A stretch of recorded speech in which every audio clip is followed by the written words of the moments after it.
Doctor Faisal अमीन साहब हैं। Doctor Faisal अमीन साहब एक डेंटल सर्जन हैं और आपने 7.5 साल मिनिस्ट्री ऑफ डिफेंस में सिविल कैपेसिटी में काम किया है और 7.5 साल आपको तजर्बा मिनिस्ट्री ऑफ डिफेंस में काम करने का है।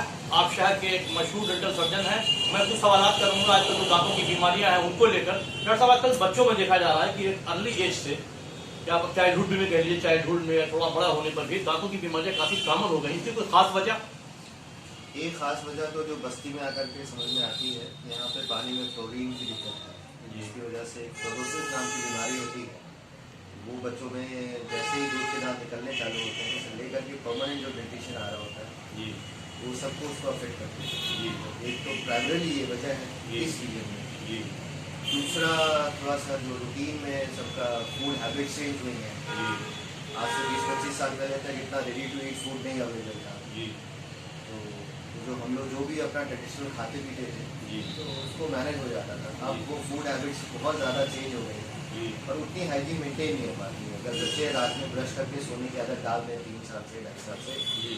तो वो काफ़ी हद तक उसको कम किया जा सकता है। डॉक्टर ये बताइए कि आज मैं ये देखता हूँ जहाँ जो मैं महसूस कर रहा हूँ, क्योंकि मैं भी फार्मास्यूटिकल कंपनी से जुड़ा रहा हूँ, कि डॉक्टर साहब ये आजकल ये डेंटल जो बीमारी, जो दांतों की बीमारियां हैं, ये जल्दी डिटेक्ट हो जा रही हैं, जल्दी हो जा रही हैं। और पिछले 30-25 साल का जो मेरा एक्सपीरियंस ये देखने को मिला है कि डेंटल सर्जरी को काफी बड़ी फील्ड मिली है काम करने के लिए भी।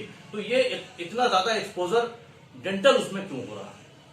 अवेयरनेस, नहीं, टेक्नोलॉजी जी, टेक्नोलॉजी जी, पहले आप अगर अपने आज से 20-25 साल पहले तक देखेंगे तो एक शहर में कितने डेंटल सर्जन हुआ करते थे। जी, ठीक, जी। पॉपुलेशन उतनी ही थी, जी, मतलब एज पर जो ग्रोथ पैटर्न है। जी, तो अब क्या देखेंगे कि आपको पर जिसको बोलेंगे ना कि ऑन एन एवरेज जी, डेंटल सर्जन की अवेलेबिलिटी अच्छी हो गई है जी, एक एंड पे। दूसरे पे टेक्नोलॉजी अच्छी हो गई है। जी, तीसरा, अभी आज से 30-35 साल तक लोग पढ़ने के लिए भी तो इतना ध्यान नहीं देते थे। जी, अब जब पढ़ने पर ध्यान दे रहे हैं तो उसी तरह से कि जनरल नॉलेज में आ गया, जनरल अवेयरनेस में आ गया कि डेंटल हेल्थ को भी मैनेज करके चलना है और बचपन से ही करेंगे तो उसका लॉन्ग टर्म इफेक्ट अच्छे आते हैं।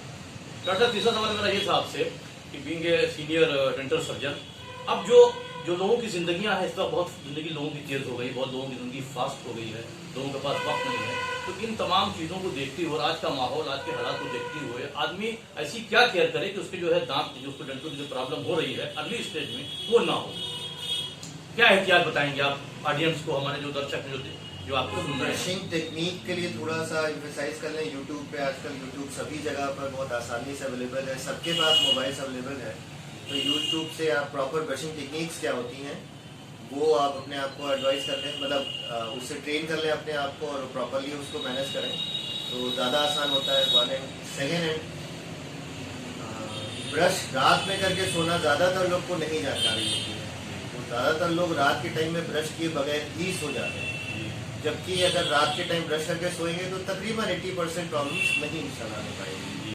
डॉक्टर साहब से तीसरा सवाल मेरा ये है कि जो आजकल की जो जनरेशन है, जो यंग जनरेशन है, उसमें बच्चे भी शामिल हैं और एक युवा हमारे भी शामिल हैं, उनको आप खाने पीने की ऐसी क्या सलाह, क्या मशवरा देंगे कि उनके दांत हेल्दी रहें और जो ये अर्ली बीमारी दांत की हो रही थी, दांतों से लोग आजकल बहुत परेशान हैं, तो तरह तरह की नई नई बीमारियां भी हो रही हैं, तो आप उनको क्या एडवाइस देंगे, वो क्या सलाह देंगे? जो लोग आपकी इस वीडियो को देख रहे हैं उनको आप क्या मशवरा देंगे दांत को हेल्दी रखने के लिए?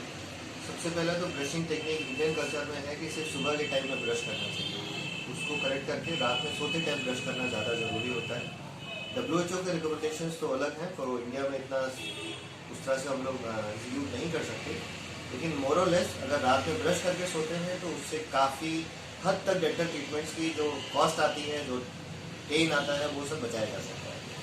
सेकेंड एंड पे ब्रशिंग टेक्निक के लिए जो brushing technique proper brushing techniques हैं, आजकल सबके पास यूट्यूब पे मोबाइल है, सबके पास है। यूट्यूब पे अगर ब्रशिंग टेक्निक्स के बजाय इसके कि दांतों को किस तरह से कौन से मटेरियल से साफ करना है, अगर ब्रशिंग टेक्निक को कौन सी यूज़ करके बेटर अचीवमेंट लिया जा सकता है, वो अगर सर्च करेंगे तो बेटर रहता है।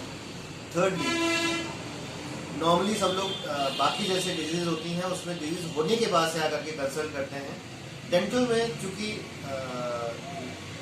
मिनरलाइज पार्ट इन्वॉल्व होता है, तो इसलिए जब कभी भी कहीं पर अगर मुंह से कोई बताता है, कोई नज़दीकी जो बताए कि मुंह में महक आ रही है नज़दीक से बात करने पर, दूसरा ब्लीडिंग अगर आ रही ब्रश करने पे, तीसरा कभी फूड लॉजमेंट यानी कि खाना वगैरह फंसने की शिकायत आ रही है। ये चौथा, कुछ पानी या कुछ मीठा या खट्टा या गर्म वगैरह कुछ लग रहा है, अगर उस सही पे आकर के रिपोर्ट कर देते हैं तो बहुत जल्दी अर्ली स्टेजेस में उसको मैनेज कर सकते करके उस दांत को लाइफ को और बेटर करा जा सकता है। नॉर्मली जो परसेप्शन है कि जब टूथ में पेन आ जाता है तब लोग आते हैं, तब तक के लिए फिर हमारे पास ज़्यादा कुछ करने के लिए बचा नहीं होता है। तो प्रिफरेबली ये जो मैंने आपको चारों चीज़ें बताई हैं, अगर मुंह से स्मेल आ रही है, ब्रश करने पे सफ़ेद झाग में अगर ट्रेसेस ऑफ ब्लड मिल रहा है, या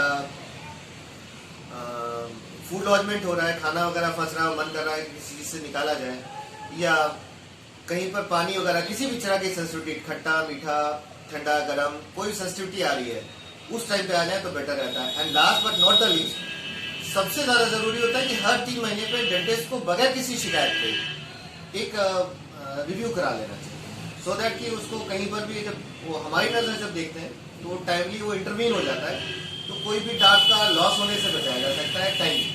थैंक यू डॉक्टर साहब, आपका बहुत बहुत शुक्रिया, आपने हमारे इत्तला न्यूज़ को वक्त दिया। मैं शोएब रहमान, इत्तला न्यूज़।